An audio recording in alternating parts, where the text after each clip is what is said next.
just going to show you how to prep the sea bass fillet. Your fishmonger should be able to fillet, descale and pin bone your bass for you.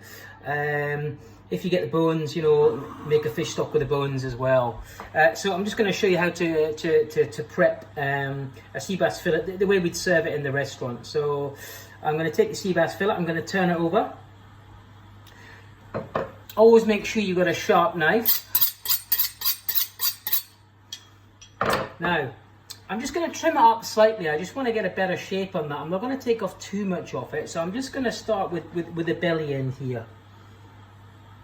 So basically the way I prep the fish is I see it as a triangle sort of shape. If you can see that shape there, almost like a triangle. I'm going to turn it around. I don't want to take off too much of the sea bass, you know. I just want to trim it up so we get a nice shape in it. So I'm just going to take it off. If we see the angle there, it's about a 45-degree angle.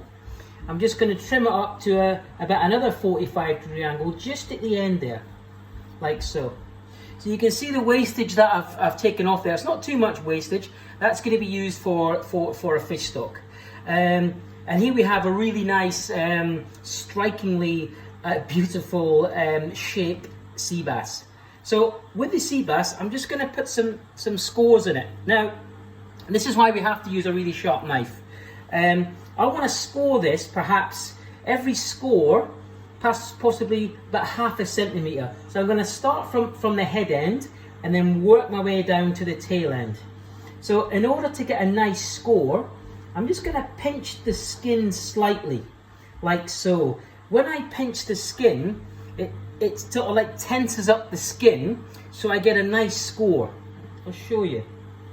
So, 1, 2, 3. Now, obviously, I can do this a lot faster because I've been doing it for so long. But if it's your first time, just take your time. So you can see all the scores along that skin there. What's that going to do? One, it's going to look really nice, but also it's going to help the heat penetrate through the skin of the sea bass. So that's our sea bass fillet prepared for tonight's dish.